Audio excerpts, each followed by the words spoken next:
Om Shuklum Baradaram Vishnum Shashivarnam Chaturbhujam Prasannavadanam Dhyayet Sarva Vighnopashantaye. Om Namah Shivaya Gurave Sachid Anandamurtaye Nishprapanchaya Shantaya Shri Shivanandaya Te Namaha Shri Vishwanathaya Te Namaha. Om Yogena Chittasya Padena Vacham Malam Sharirasya Cha Vaidyakena Yopakarotam Pravaram Muninam Patanjalim Pranjaliranatosmi Pranjaliranatosmi Abahu Purushakaram Shankhachakrasidharinam Sahasra Shirasam Shvetam Pranamami Patanjalim. Om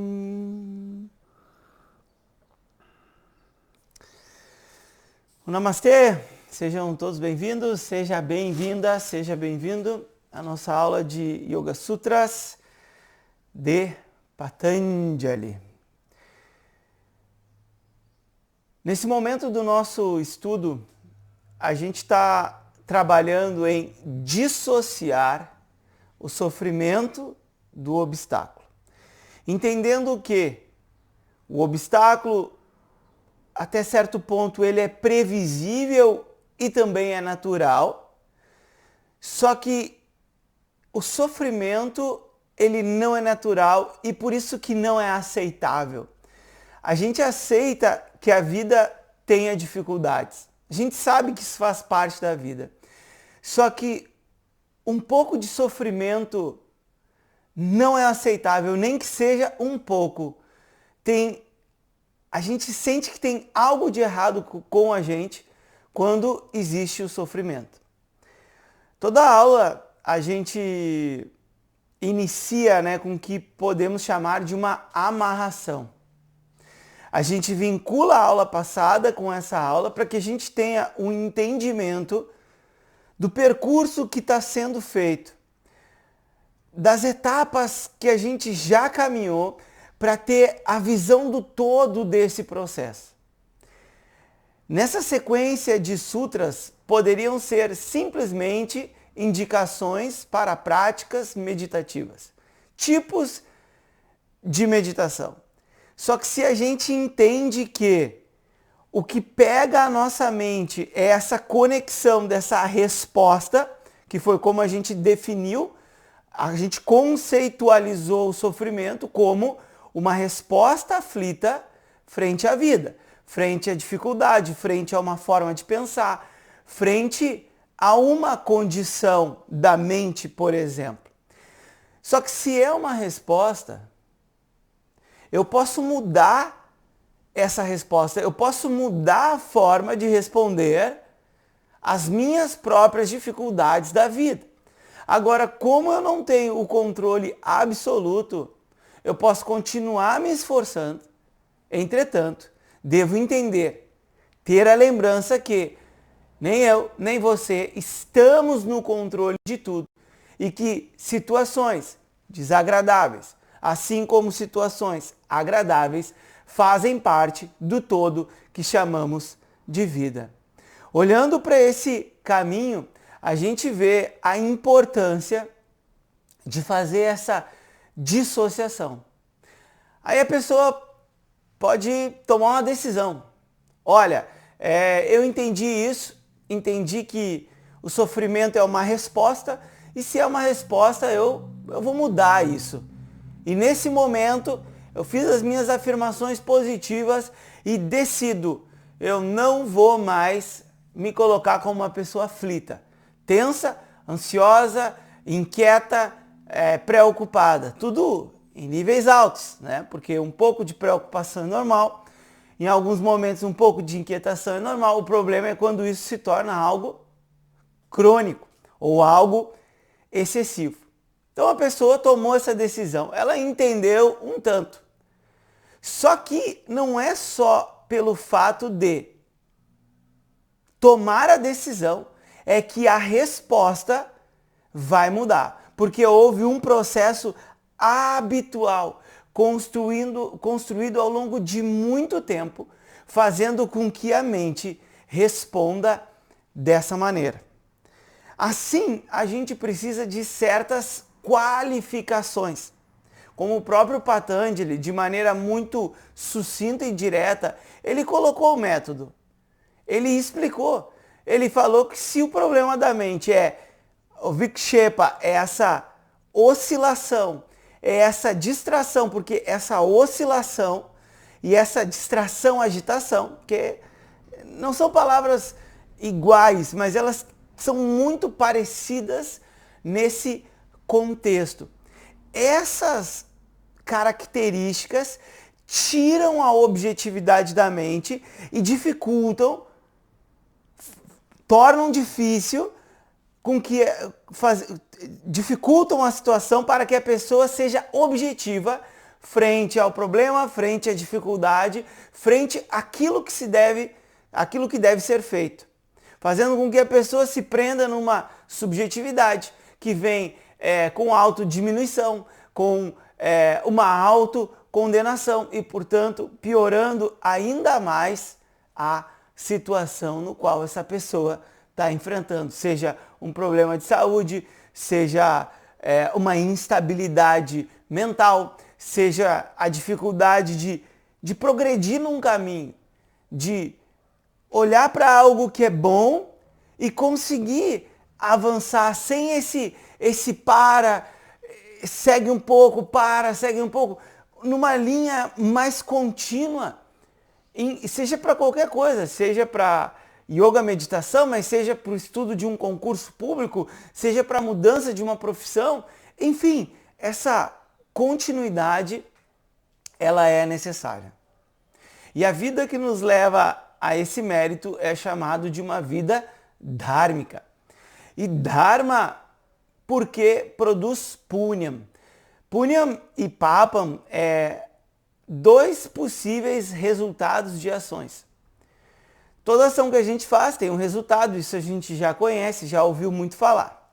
Só que esse resultado pode ser mérito ou demérito. A gente já falou sobre isso. Por exemplo, um dos méritos de meditar é uma mente estável. Uma mente estável é uma mente tranquila. Isso é mérito. Mérito que a meditação, vamos dizer assim, abençoa a pessoa. Mas não abençoa porque essa pessoa é especial. Abençoa porque devido à repetição prática da meditação, essa pessoa ganha esse poder, por assim dizer, de ter a mente estável e, por consequência, uma mente tranquila. E esses que mesmo um mestre iluminado, que se autoconheceu, que adquiriu esse conhecimento, que é o nosso foco desse estudo, ele continua a sua meditação. Porque é muito importante nós termos a estabilidade da mente, termos a capacidade de conduzir a nossa atenção e de nos auto-observarmos, para que possamos nos conduzir livre desse atrito, livre dessa luta e, por consequência. Portanto, a proposta da espiritualidade dos Vedas, das Upanishads, do Yoga Sutras, é essa liberação do sofrimento. Não por uma mera decisão. Que eu li no livro que a fonte da paz sou eu. Essa informação por si só, sem o entendimento e a compreensão, não levarão a pessoa à experiência pessoal de estar confortável consigo mesmo e de conseguir ver com a sua própria mente que por detrás desse movimento, dessa oscilação, existe um silêncio. A base é o silêncio. A base é essa consciência que é imutável. E para mim reconhecer isso, depois que eu tenho conhecimento, o esforço é o mesmo esforço que você faz agora para escutar. Qual o esforço que você faz para escutar? Nenhum. É a mesma coisa quando você entende sobre si mesmo, a sua verdade. Não existe esforço mais para isso. O esforço é feito nesse momento de preparação, nesse momento de escutar o ensinamento, porque depois que o ensinamento se faz, ele se completa, não há mais dúvidas, a ignorância sobre a sua verdade foi embora, não há esforço para você estar em paz. Não há esforço para você estar confortável consigo mesmo. É possível estar confortável mudando as posições, mudando o papel, porque agora o seu papel é um papel de aluno. Você consegue ficar confortável. Daqui a pouco você vai trabalhar. É um papel profissional. Daqui a pouco você vai relacionar com seu marido, sua esposa, seus filhos. Outro papel. E você consegue ficar confortável consigo, porque não há uma autocondenação, uma autodiminuição, executando os seus papéis. E isso é algo simplesmente extraordinário.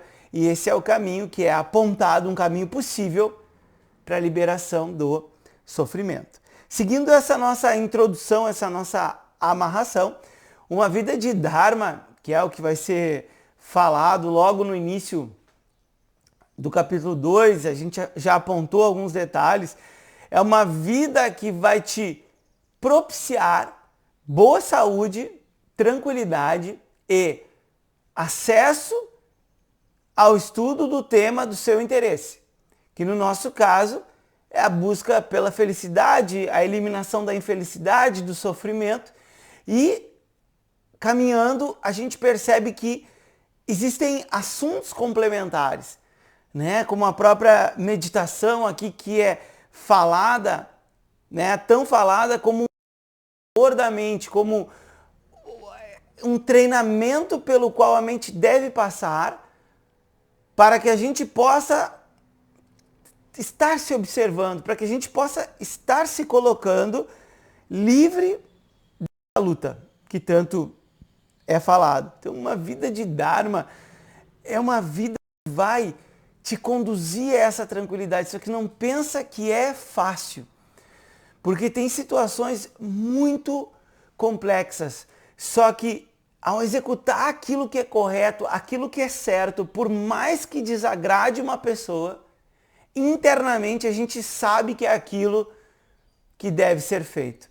E por fazer aquilo que deve ser feito, a resposta é uma mente tranquila, é uma mente satisfeita porque fez o que deve ser feito, por mais que seja difícil. Como, por exemplo, uma pessoa que identifica que precisa de uma terapia, mas tem tanta coisa para se trabalhar lá da sua infância, e só o fato de pensar, de se abrir frente a um terapeuta competente, já é algo que já deixa essa pessoa nervosa. Só que mesmo assim, essa pessoa entende que é muito pior viver com uma carga emocional do passado que não foi processada, porque isso reverbera nas relações e essa pessoa tem o desejo de ter uma relação íntegra e harmoniosa. Só que como tem alguns pontos da própria vida que não foram dados, hoje existe uma impossibilidade de ter uma relação amorosa, por exemplo, afetuosa, né? Amorosa, afetuosa, tão conectados, mas uma relação não só de duas pessoas conviverem na mesma casa, mas de duas pessoas estarem conectadas emocionalmente. Isso falta para muitos. E não estou dizendo que todo casal tem um problema emocional. Estou dando um exemplo nesse caso. Então a pessoa entende que ela tem uma longa jornada. Só que ao passar por aquele desconforto, ao desatar esses nós passados, que no caso desse exemplo são questões lá do período de infância, essa pessoa está livre para viver o que ela quer viver. E viver o que se quer viver é o que vai dar sentido à vida. Portanto, não adianta se comparar com o outro. Tem pessoas que não querem inserir uma vida espiritual. Tem pessoas que não querem, por exemplo, tomar um remédio para ansiedade, mas ao mesmo tempo não querem aprender outras habilidades que possam ajudar na condução da nossa própria mente. E é por isso que muita gente não consegue se livrar de ansiedade, desses excessos de preocupação, inquietação, nervosismo. Porque se a pessoa conseguisse fazer isso sozinha, ela já teria feito com o que ela sabe. Mas a verdade é que essa pessoa não reconhece que ela não conseguiu por si só fazer isso.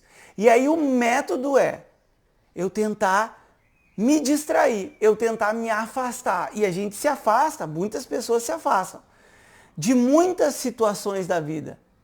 Como o exemplo do relacionamento. Tem pessoas que têm o desejo de se relacionar, mas por problemas como, por exemplo, um problema de abuso, e essa pessoa vai vencer, né, esse abuso tendo um relacionamento que reconstrói isso.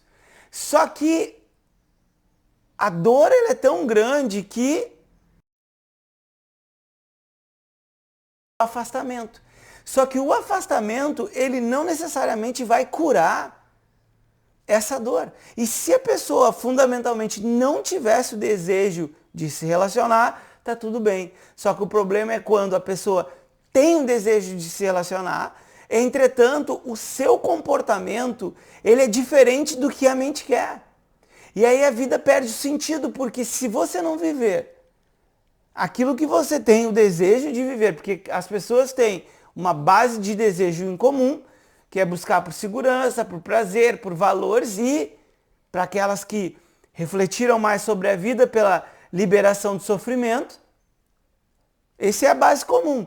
E aí, em cima dessa base comum, os desejos eles vão, digamos assim, se modificando um pouco, né? Mas, por exemplo, a pessoa quer ter uma companhia, sente que a companhia pode ser algo muito prazeroso para dividir um pouco a vida. Está ali na questão do prazer.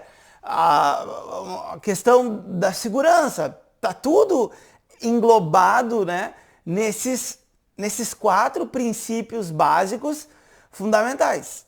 E tendo essa divisão, não tem como curar a ansiedade, porque a pessoa que não tem uma integridade interna, ela não vai conseguir curar a sua ansiedade, porque a mente corre de um lado para o outro. A mente deseja um relacionamento, mas o comportamento é como eu me afasto o máximo possível dessas pessoas. Como eu afogo, né, essa vontade. Que remédio eu tenho que tomar, que terapia eu tenho que fazer. Não é esse o caminho, porque as emoções, elas são humanas. Elas são naturais, e ter o desejo de se relacionar não é contrário a nada. A vida espiritual é nada disso. A gente tem que tirar da nossa mente o estereótipo da vida espiritual. E a gente tem que saber que a vida tem as suas escolhas, e no momento que a gente introduz e entende essa busca pela liberação do sofrimento, junto com o que a gente tem o desejo de viver, a gente está no caminho certo. Porque se a vida não é burra, os nossos desejos não são burros. E esse se assumir, esse se colocar, é algo fundamental, porque a pessoa que se coloca, ela não é dividida. E se a pessoa não é dividida, não tem essas coisas de excesso de ansiedade, excesso de preocupação. Pode ter uma oscilação normal, humana, como qualquer um, mas viver com a mente oscilando, no deslumbramento, num estado deprimido, isso não existe, tem algo errado. Então, a vida de Dharma é o que vai nos conduzir a esse entendimento, porque se a base é uma ignorância, eu não reconheço que eu já sou uma pessoa completa. Eu não tenho defeitos. Tá tudo certo comigo. Eu estou na rota que eu tenho que estar na minha vida. Por que eu não fico confortável? Por que eu não consigo ficar confortável dentro de uma relação?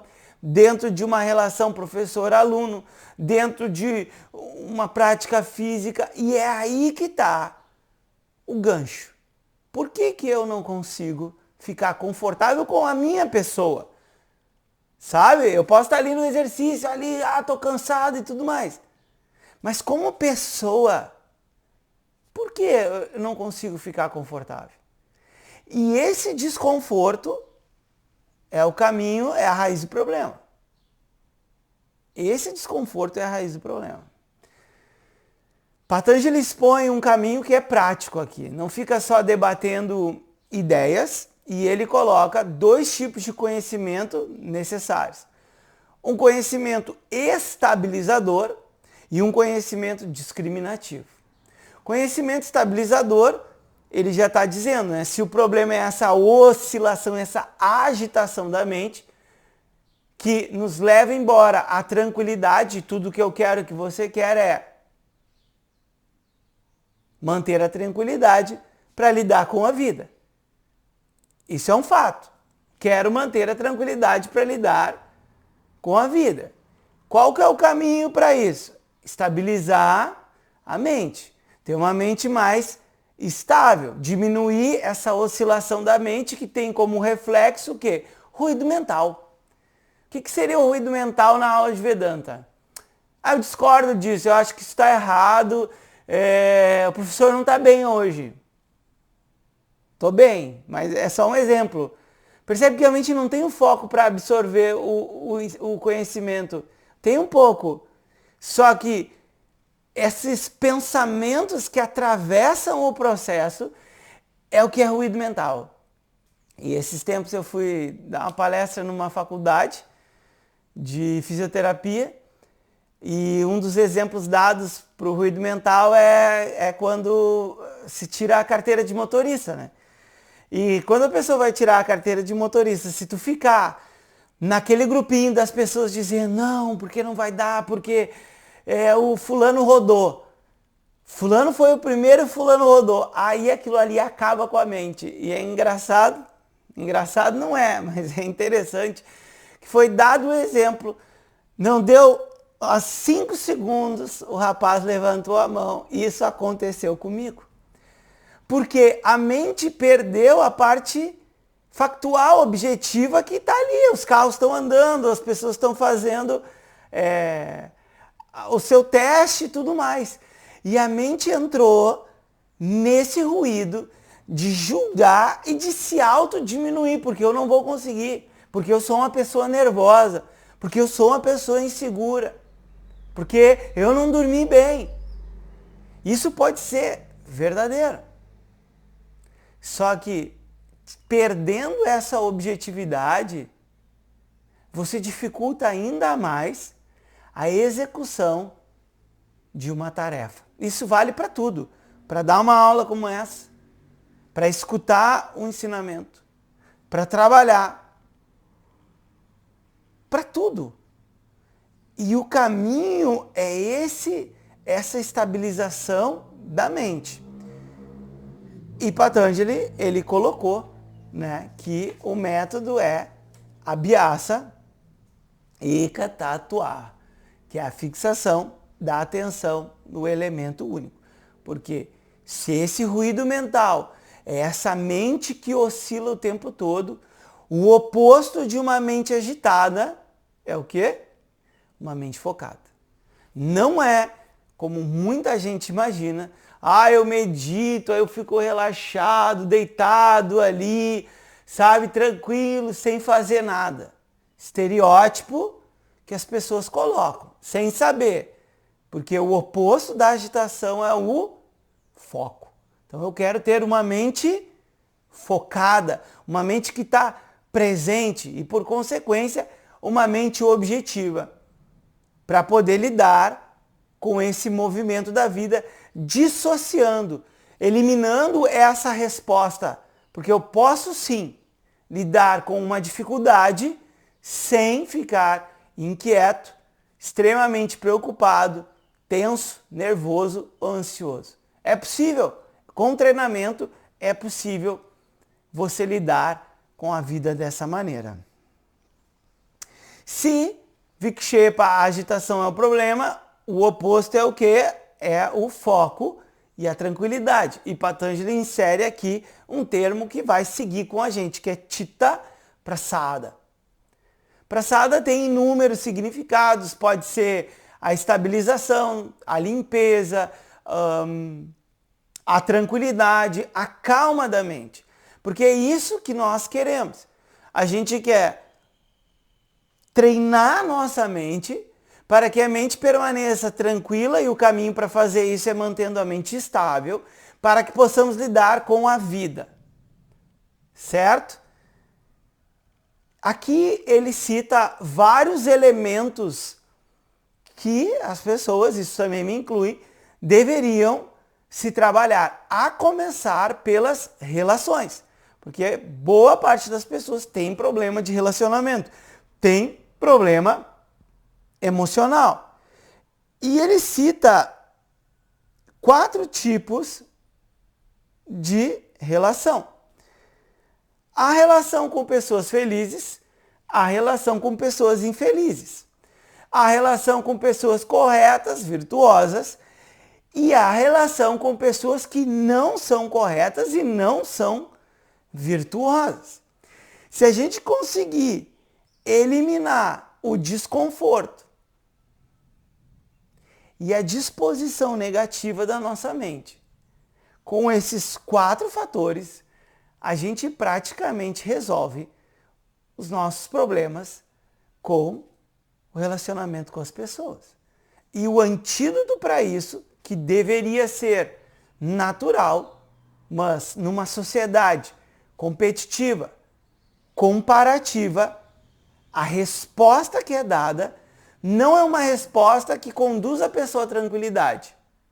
É uma resposta que conduz a pessoa a um sofrimento. E a sociedade, boa parte das pessoas, tem sofrido muito com esses problemas que são cada vez mais crônicos, e dois deles é a depressão, a ansiedade, e hoje com o excesso de tecnologia, muitos jovens com a questão do suicídio e coisas nesse sentido, porque a vida começa a perder um certo sentido. E aí métodos como colocar um chip no cérebro para não sentir determinadas emoções, para não passar por determinadas dificuldades, começam a ser pensados. Só que se isso se torna uma, a gente perde a oportunidade do aprendizado. Ontem no final da aula, houve um questionamento sobre o uso do remédio. E foi perguntado para mim qual que é a minha opinião sobre o uso do remédio frente a esses problemas como a ansiedade. A minha opinião sobre isso é que muitas pessoas necessitam do remédio. O remédio é essencial para muitas pessoas. Só que o remédio não ensina uma pessoa a sair de uma perturbação e ir para uma condição de tranquilidade. Nenhum remédio ensina a mente a sair de uma perturbação e ir para a tranquilidade. Então, quem toma a medicação deve saber que o remédio é uma bengala para você caminhar. Necessária, porque quem quebra uma perna precisa da bengala. Só que o remédio não ensina a mente a sair da perturbação e ir para a tranquilidade. Aí tem uma frase muito boa que é a seguinte: trouxe até aqui não é o que vai te levar para o próximo nível. Não é outro movimento. E se isso está em mente, a pessoa conseguiu se estabilizar nesse caso de ansiedade, tensão e etc., a pessoa pode buscar o que é chamado de tratamento auxiliar, mas às vezes é um tratamento que vai na raiz. Como, por exemplo, se a gente olhar yoga meditação, ele é um tratamento auxiliar para a ansiedade. Só que essa palavra auxiliar, ela é vista como tipo algo secundário. Só que uma pessoa que domina a meditação consegue sair de uma perturbação e ir para a tranquilidade. Consegue enxergar qual que é a raiz da perturbação. Porque a mente não fica perturbada do nada. Certo? A mente não acorda perturbado. Tem uma causa que leva. E conseguir enxergar isso vai fazer com que aquilo que precisa ser reorganizado, seja reorganizado, e isso está muito inserido em estilo de vida, um estilo de vida muito pobre, e aí pobre é um estilo de vida que não conduz à tranquilidade, que não conduz ao foco, que não conduz à boa saúde. Vamos dar um exemplo. A pessoa sedentária que fica ali num sofá, hoje nas redes sociais, boa parte do tempo. Por que para alguns isso é prazeroso, né, de ficar no sofá?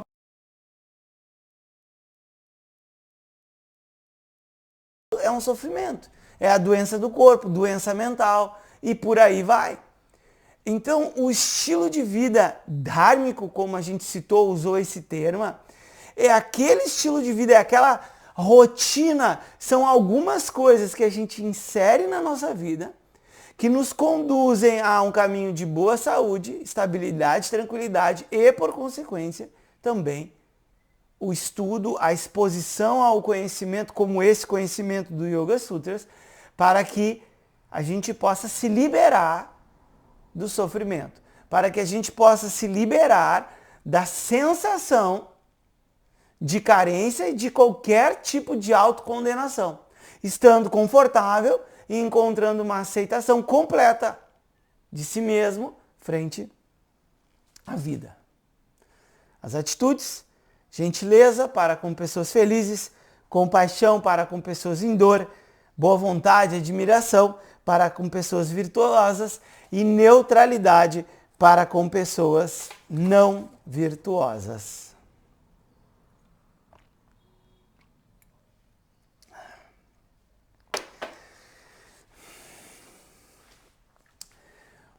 Como fazer isso de forma prática, né? Esse exercício. Esse exercício ele pode ser feito tanto no período de meditação, né? A pessoa pode ali, relaxa o corpo, respira um pouquinho e pode fazer uma reflexão, sabe? Visualizar o que seria uma pessoa gentil ou como seria o seu comportamento gentil lidando com pessoas que estão felizes. Isso vale para aquelas pessoas que têm um desconforto em lidar com isso. Tem algumas pessoas que não têm nenhuma disposição negativa, vê a felicidade do outro, fica feliz. Porque olhando para a complexidade da vida, a gente tem momentos, a gente chama de um momento Saturno, né? Que é aquele momento do karma. O Saturno é o senhor do karma. E dependendo da posição no nosso mapa astral, o karma ele é muito forte. E a gente passa assim por 7 anos, 15, 20, às vezes 30 anos de desafios e desafios e desafios que ao mesmo tempo trazem um crescimento absurdo. Só que é doloroso. E até certo ponto é sofrido. Só que depois que a gente passa por isso, é como se fosse uma bênção, porque o que a gente ganha, por exemplo, num momento desses, como o momento de Saturno, a gente não consegue ganhar em outro momento, mas tem uma dor envolvida. Então, reconhecendo essas nuances da vida e vendo que uma pessoa está vivendo um momento feliz, o saudável seria ficar feliz por essa outra pessoa. Porque a gente consegue. Quando é o meu, quando é a minha, a gente consegue ficar feliz. Só que quando é o outro, a pessoa que está em dor, porque a base do comportamento contrário é a dor. Uma pessoa em dor, vê o outro feliz, ela pode se tornar hostil. E eu penso que vocês já devem ter visto isso, seja em ambiente de trabalho, em outros lugares. Ter se deparado com um comportamento hostil, simplesmente porque a outra pessoa está alegre, a outra pessoa está bem humorada e por aí vai. Então, no momento da meditação, pode haver uma reflexão sobre isso, né? A pessoa pode visualizar o que seria a sua resposta gentil frente às pessoas, ou então através de autoobservação. E a dica para achar o ponto é quando você tem uma relação desconfortável. Por exemplo, sua mãe. A sua mãe, às vezes a mãe vai na casa da pessoa e a pessoa começa a ficar impaciente, ou começa a ficar com raiva. Ali tem um ponto desconfortável e todo o exercício ele não envolve a validação do comportamento, que de uma mãe pode ser uma mãe invasiva, que não respeita os limites e se mete demais na vida do filho ou da filha. Isso realmente pode acontecer. Só que uma coisa é você colocar que isso é desagradável e outra coisa é a pessoa ficar quieta e começa a ficar com raiva e brigar com o outro. Em trabalho, isso é muito comum. A pessoa não dizer, olha, esse teu comportamento aqui perturba o ambiente de trabalho. Aí a pessoa não fala. Só que o comportamento da pessoa depois é de punir a outra pessoa. E aí a outra pessoa começa a se sentir maltratada e dentro de um mesmo ambiente as duas pessoas começam a se maltratar. Em empregos públicos, isso é ainda mais comum porque as pessoas convivem muitos e muitos anos. E até que a pessoa entenda que daqui a pouco vai se passar 20 anos no mesmo lugar, precisa acomodar as coisas. E uma boa palavra para isso é assumir a responsabilidade pelas suas emoções. Sabe? Reconhecer o outro com o seu comportamento, que às vezes pode não ser o comportamento ideal, entretanto, tem uma pessoa ali. Colocar os limites para que o comportamento do outro não machuque, mas assumir a responsabilidade pelas próprias emoções. Assim vale tudo nessa parte. Fazer afirmações repetitivas, como por exemplo, em vez de oferecer raiva a uma pessoa, para alguém que é raivoso, eu vou oferecer paciência e gentileza. Repetir isso tantas e tantas vezes, até que no dia que vem a resposta, que a raiva começa a subir, a mente ali tem um questionamento. Qual que é o caminho que eu vou seguir? Então eu respiro 1, 2 vezes e em vez de jogar minha raiva em cima do outro, eu vou ser paciente, vou deixar o outro se expressar.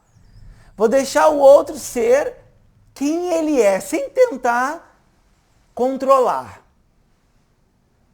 E a gente vai ver que a gente consegue estar presente, porque a gentileza é o quê? Uma pessoa generosa, uma pessoa amiga, uma pessoa atenta ao outro. E aí a harmonia, a conexão entre as duas pessoas. E a outra pessoa é assim, principalmente quando é uma pessoa mais velha. Tem 50, 60, 70 anos. Não é todo mundo que muda o seu comportamento com essa idade. Pode mudar, é possível. Entretanto, não é todo mundo que muda. Uma forma de fazer é essa. Só pegando aqui minhas anotações. A outra atitude é a compaixão, a empatia com dor e sofrimento. E falar isso é uma obviedade, né? Como seres humanos, a gente tem, por natureza, a gente vê uma criança passando necessidade, ninguém precisa dizer o que é para ser feito, né? A gente olha, às vezes, um vídeo, né, de um animalzinho em dor, em sofrimento, e isso toca o nosso coração instantaneamente.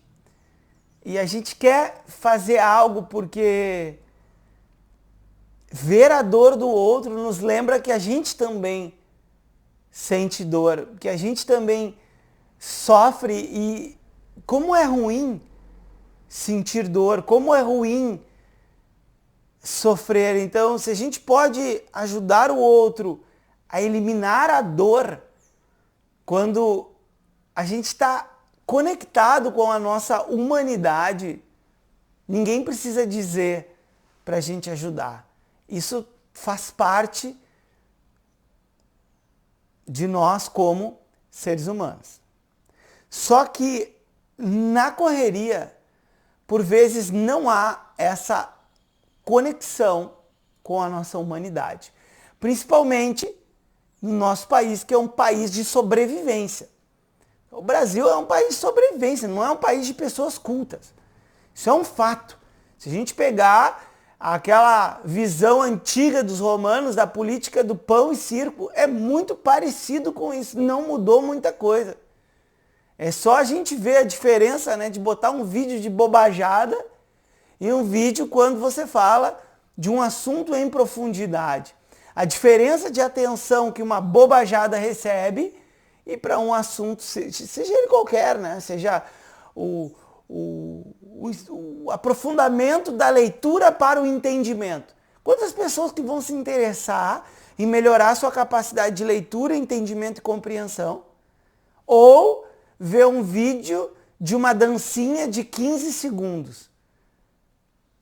Aquilo ali mostra o reflexo da nossa sociedade. Uma sociedade que busca a sobrevivência. Quem tem uma casa, nossa, que coisa boa, eu consigo relaxar um pouco e refletir sobre outros aspectos da vida. Agora, quem não tem uma casa, não tem espaço na mente para refletir sobre o sofrimento. Porque a emergência da casa ela é maior, muito maior, do que entender qual é a verdadeira causa do sofrimento. Então, essa desconexão com a nossa humanidade, por essas questões muito fortes de sobrevivência, vai criar uma desconexão com o outro. Só que aí o que acontece? A pessoa está lá no final da vida, e hoje a gente já vê isso, com a quantidade de asilos que tem, né? De casas cuidadoras de idosos. A pessoa que não construiu conexão emocional com outras pessoas, com filhos, com pais e etc., com essas pessoas mais próximas, não espera que no final da vida isso vai acontecer. Porque isso é uma construção.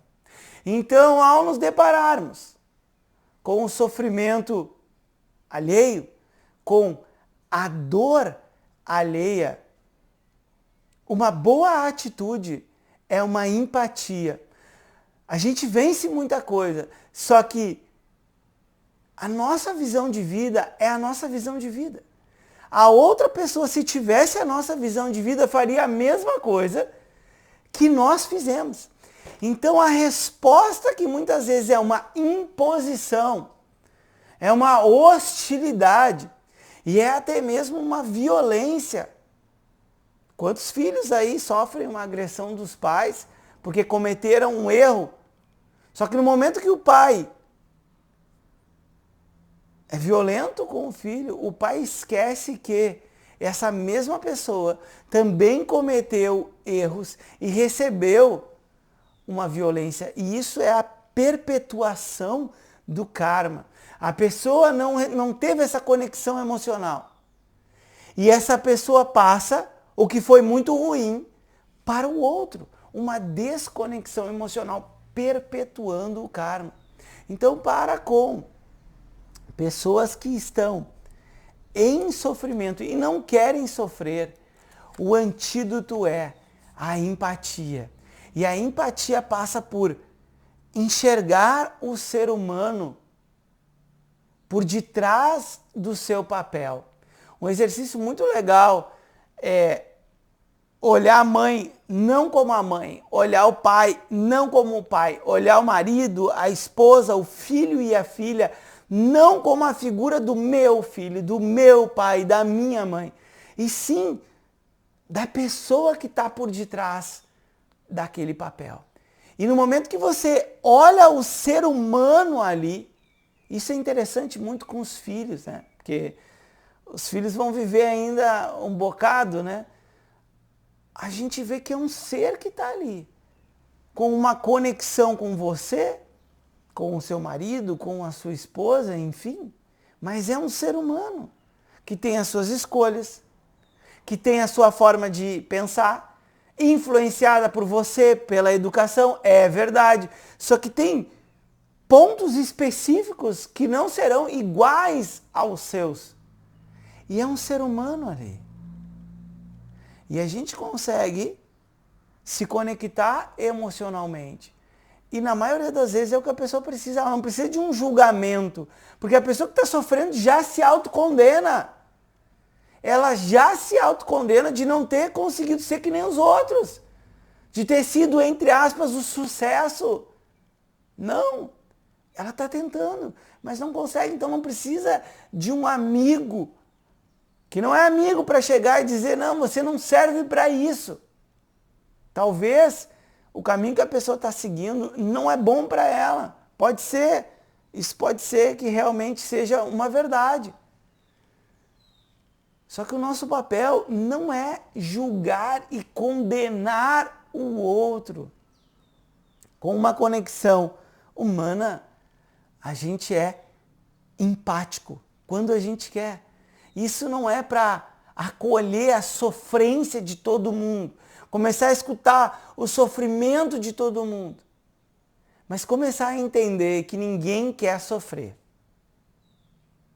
E por detrás do sofrimento tem a história de uma pessoa.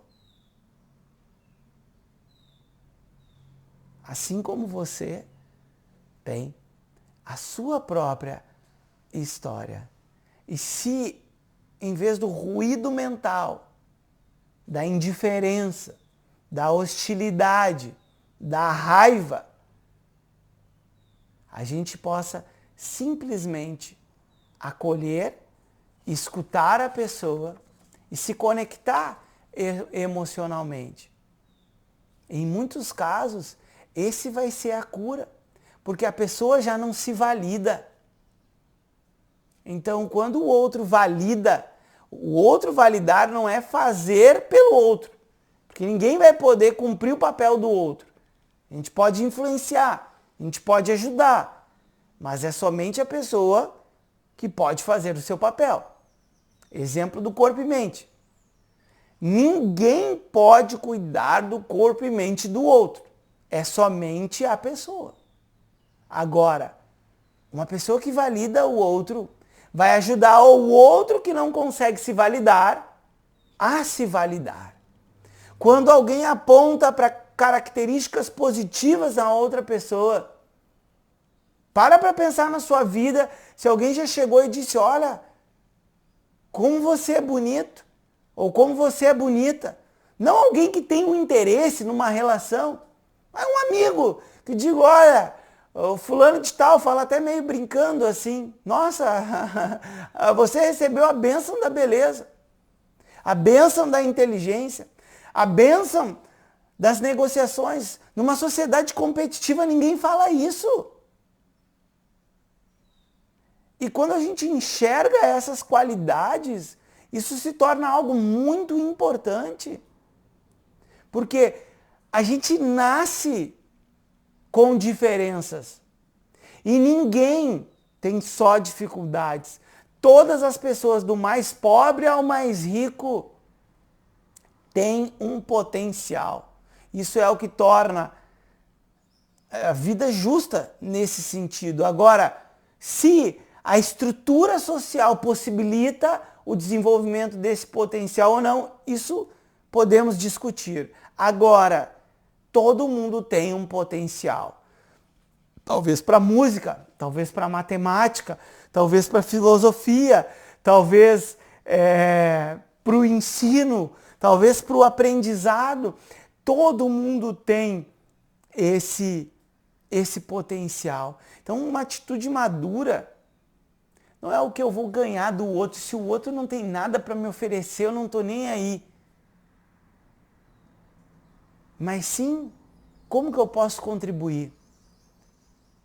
E a gente vai se deparar com a dor e o sofrimento de pessoas, de animais que passam pela nossa vida.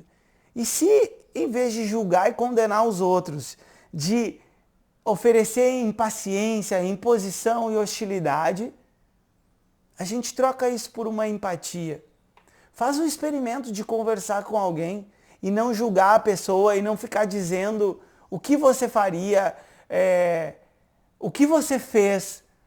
E você só falasse assim, olha, realmente eu te entendo.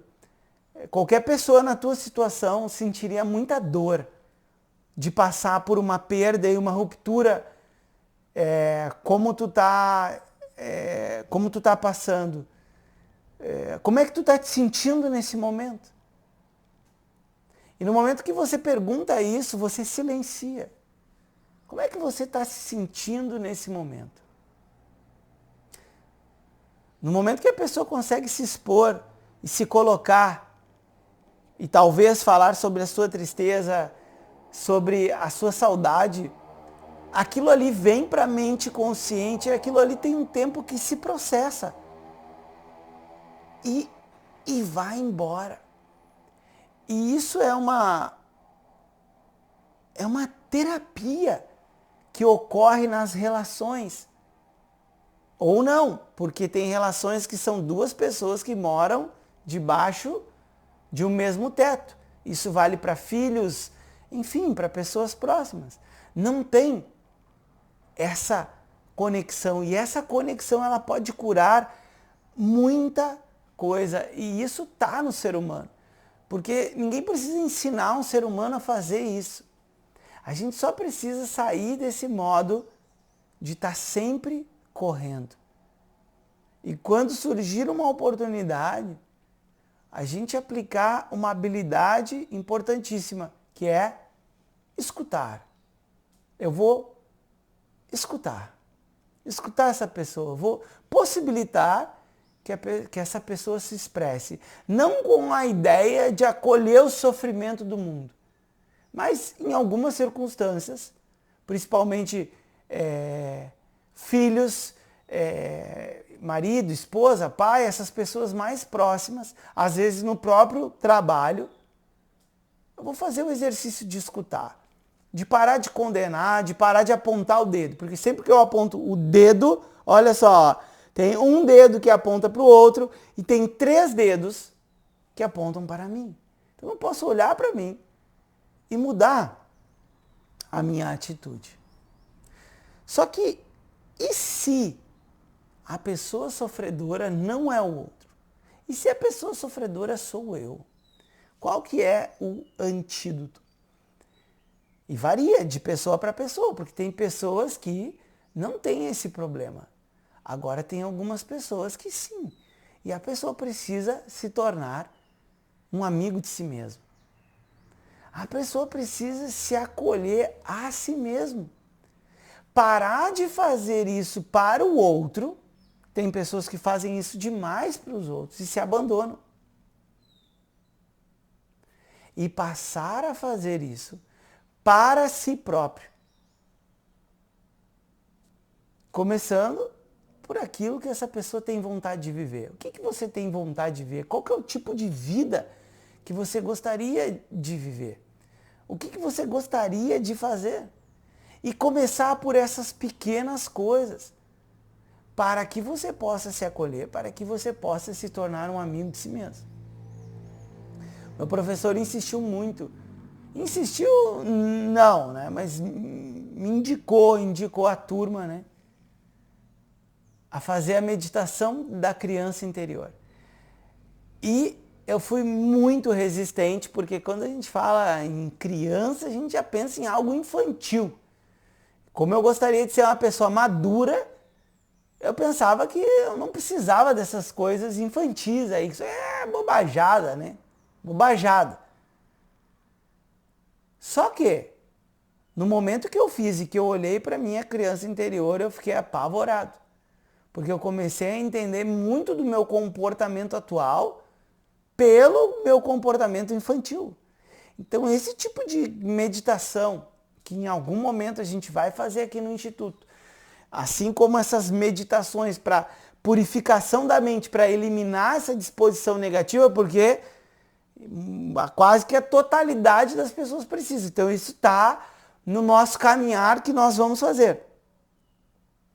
E eu olhei para minha criança interior, eu fiquei assim um pouco assustado de ver que a criança não tinha nenhum acolhimento, ela estava completamente solitária, reprimida. E isso se refletia no quê? Num comportamento solitário, reprimido e triste. Porque lá atrás isso não foi curado. E se os pais não deram isso, é a pessoa que precisa dar a si própria. É a pessoa que precisa dar a si própria. A meditação da criança interior não é uma meditação para você fazer ao longo de toda a vida. Porque o propósito desses exercícios, dessas reflexões aqui, não é ficar ruminando. E sim é você identificar, olha, eu tenho um comportamento agressivo com a minha mãe. Eu tenho raiva, né? E você olhar na vida. Então a pessoa às vezes está ali, é sempre correria, correria, correria. E daqui a pouco você ficar desocupado em um momento para se conectar e aceitar o outro do jeito que o outro é. Então, em vez de oferecer a raiva, você oferece a paciência. Vamos deixar essa pessoa falar um pouco. E a gentileza, você não precisa concordar com tudo. Você é gentil, vou oferecer a minha atenção. Ok, ofereça a minha atenção. Eu não tenho raiva. Eu valido a outra pessoa e assim a gente vai seguindo. Então, essa segunda atitude envolve uma empatia para com a dor e sofrimento. Que pode ser a dor e sofrimento do outro, mas também, em muitos casos, a sua própria dor e o seu próprio sofrimento. Que pode ter uma raiz, como nesse caso, né, de uma infelicidade, de uma desconexão com as outras pessoas, de uma solidão, com base lá na infância, porque foi o que a pessoa recebeu. Então, é a própria pessoa que precisa, a partir de agora, se dar isso. E para se dar isso, uma boa forma é, começa vivendo o que você quer viver. Começa fazendo o que você tem desejo de fazer, que você nunca faz, porque você prioriza o outro ou algo externo e começa a colocar você em muitos momentos da sua vida como prioridade. E isso aos poucos vai fazer com que você se torne um bom amigo para si.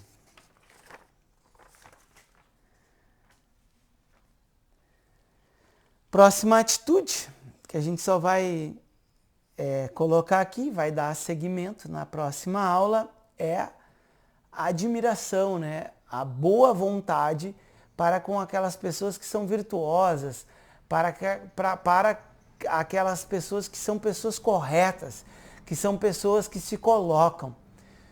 Uma pessoa que se coloca é uma pessoa forte. E essa pessoa ela pode ser extremamente gentil e doce. Né? Por exemplo, tem alguns professores, né, que a gente vê, o professor ele tem uma doçura em si. E você vai lá e pede uma orientação espiritual para o professor. Você pede uma orientação de uma disciplina. E o professor vai lá, gentilmente te escuta, tenta entender um pouquinho o que tu está vivendo nesse momento. E ele te passa a instrução, olha, faça japa. 1 ano, 6 meses, faça japa. E depois a gente conversa. Passou 6 meses, a pessoa diz, não, olha, professor, não resolveu o problema. Quando a pessoa diz que não resolveu o problema, o professor já sabe, olhando nos teus olhos, se você fez ou não. Porque uma pessoa que pratica pranayama, faz japa, escuta as aulas, estuda, tenta entender as aulas, não só escuta, mas tenta entender as aulas, ele sabe se essa pessoa fez ou não. Então, pode ocorrer que, ao buscar novamente esse professor simplesmente, o comportamento dele é o seguinte: eu não vou perder meu tempo contigo. E isso pode chacoalhar a pessoa. Por quê? Porque a pessoa foi lá, recebeu a gentileza do professor, recebeu o tempo do professor, a conexão emotiva com o professor orientou. A pessoa não fez a disciplina. Quase nem tentou, fez 1, 2 semanas e foi. Aí agora a pessoa quer, de novo, conexão emocional. De novo, o tempo. De novo, a instrução. Mas a instrução já foi dada.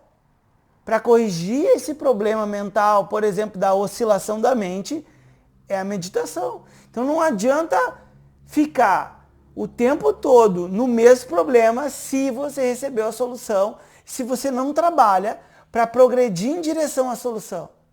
E já ocorreu, já ouvi falar de muitos casos do professor ignorar o aluno e não falar mais sobre isso, porque a instrução já foi dada e não há necessidade de repetir a instrução. Exemplo, algumas pessoas têm dificuldade de ter a disciplina de fazer yoga, meditação ou até mesmo o estudo de Vedanta. Qual que é a orientação? Faça no horário que cabe na sua agenda. É de noite, é de manhã, é meio-dia, é sábado, é domingo. Esse é o primeiro ponto. Esse é o ponto de partida. Agora, qual é a necessidade de fazer essa pergunta reiteradas vezes se a gente já tem a resposta? Aí existe uma carência nesse comportamento. E o papel do professor não é alimentar a carência do aluno, é instruir o aluno, é transmitir o ensinamento para o aluno, é fazer o aluno entender. Só que uma parte não é o professor que faz. O professor transmite, tem a metodologia, segue as regras, mas também é o papel do aluno fazer. E aí o que acontece com essa pessoa que se coloca? Essa outra pessoa vai projetar no outro a sua carência, né?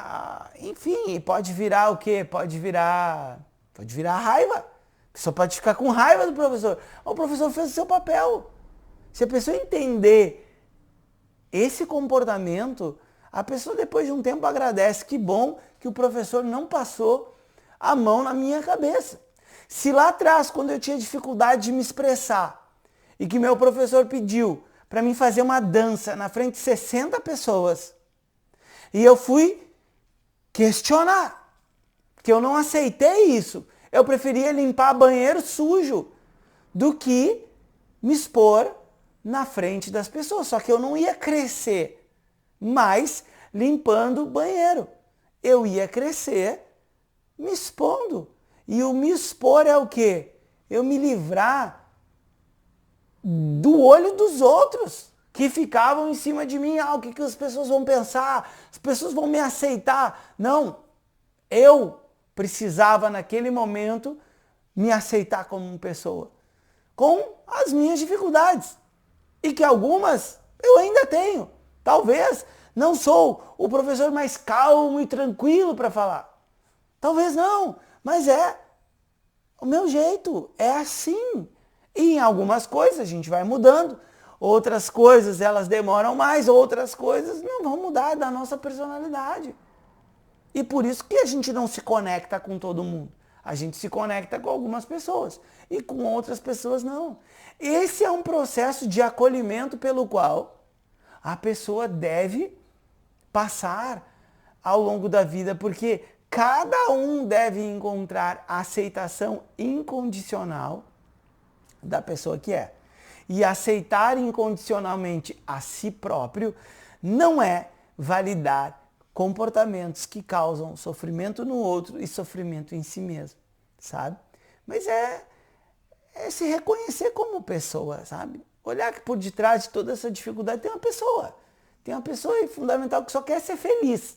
Então vamos focar nessa pessoa que só quer ser feliz e dar continuidade. E para essas pessoas virtuosas, corretas e que se colocam, não tentar ficar julgando essas pessoas, sabe? Mas é uma espécie de uma admiração.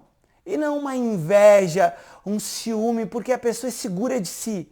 É só ir num grupinho.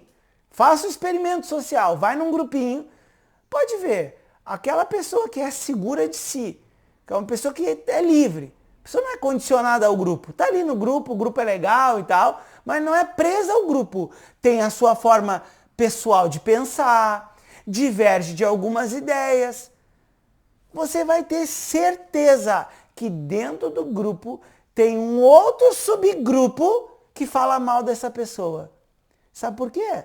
Porque essa pessoa se coloca. Porque essa pessoa não está ali para validar num sentido de ideias a todos. Valida o ser humano, reconhece o ser humano. Mas essa pessoa não concorda com tudo. E essa pessoa pega e fala, olha fulano, esse teu comportamento é absurdo. É absurdo um comportamento desses para um trabalho de grupo. E a outra pessoa, quando escuta isso, ela tem duas opções. Ou ela reflete para ver se tem uma verdade em cima do que está sendo dito e cresce, ou a pessoa fica hostil. Quem que essa pessoa pensa que é para falar mal de mim? Não é falar mal de ti. Ela está falando o que ela enxerga. Olha, tu tem um comportamento absurdo para conviver. E aí uma última história. Quando eu trabalhava na indústria, nós tínhamos metas e as metas pagavam mais. E isso foi um choque para mim. Eu escutei, né, trabalhando, que era um amigo, um conhecido, né, disse assim, cara, com esse comportamento tu vai ficar sempre sozinho. Porque ali naquela tensão de produzir, eu tornava o ambiente, ele dizia assim, que eu poluía o ambiente. E de verdade, há muitos anos atrás, era o que eu fazia. Em troca de algo que era mais dinheiro, né? Porque mais produção, mais dinheiro, mais venda, aquela coisa toda da pressão, eu tornava o ambiente um lugar extremamente desagradável. E a primeira vez que a pessoa falou aquilo ali, a resposta é atacar o outro. É assim com qualquer ser humano. A gente ataca o outro, porque a gente se sente atacado. Só que depois, quando tu para pensar, a reflexão que fica é, não é necessário perturbar o ambiente, perturbar as outras pessoas para conseguir o que se quer. Isso só é feito, de novo, porque existe uma dor interna que leva a esse comportamento. E a transformação por causa de uma frase como essa, ela não vem na hora, mas ela pode levar alguns meses, semanas, até anos. E a gente consegue enxergar ali no nosso comportamento. E aí não é para se autocondenar, mas se realmente a gente não quer viver uma vida desconectada, totalmente solitária, o que a gente faz e o que a gente nutre que nos leva a algo que a gente não quer? E esse é o tipo de reflexão dentro da meditação que você pode fazer com o uso de um diário, que você pode fazer em termos de autoobservação, de olhar esses relacionamentos que têm atrito. E em vez de apontar a culpa no outro, buscar o antídoto. Não um antídoto passivo de aceitar, por exemplo, uma violência do outro, que a gente vai chegar, né? Um comportamento hostil do outro. Porque aqui envolve o se colocar. Em todos essas atitudes envolve um se colocar. Eu tenho que me colocar frente à situação, mas como que eu me coloco? Porque com uma pessoa abusadora, a empatia pode vir antes ou depois, mas no momento com o abuso, não é eu ficar escutando a pessoa me ofendendo que eu vou resolver, porque a pessoa vai descontar ainda mais em cima. Então, é outra atitude, é uma outra força. Mas agora eu posso usar a minha força e no momento que eu usei e que baixou a minha emoção, eu ali já reconheço o ser humano. Se o ser humano tem um problema, se o ser humano tem uma dor. Porque ninguém quer vir para o trabalho e ficar brigando, lutando dentro de um trabalho. Porque as pessoas vão ali para trabalhar, para nutrir a sua autopreservação, ter ali o seu dinheiro, suas coisas, aquela coisa toda. E tem uma outra função do trabalho, que é o desenvolvimento dos teus talentos, a contribuição social. Mas ninguém, de fato, pensa em ir para um trabalho para criar uma luta ali dentro. Então, a pessoa se coloca com força, se precisar se colocar, e força não é agredir o outro, mas é se impor ali. Se impor talvez não seja a palavra, é se colocar, a palavra é essa. É se colocar à frente àquela situação. Falar o que pensa, honestamente, sem medo, e se vier a raiva, vem a raiva, mas depois que a emoção passa, a pessoa consegue refletir sobre aquilo, não está preso a uma atitude de tentar prejudicar o outro, sabe? Destruir o outro, mas sim se conectar dentro do possível. E se não houver conexão, que possa haver um distanciamento para que não haja essa hostilidade e essa violência. E isso é uma habilidade que, se você desenvolver em uma relação, você desenvolve em qualquer relação. Om Purnamadav Purnamidam Purnat Purnamudachyate Purnasya Purnamadaya Purnameva Vashishyate. Om Shanti Shanti Shanti. Om Shri Gurubhyo Namaha. Harehi Om.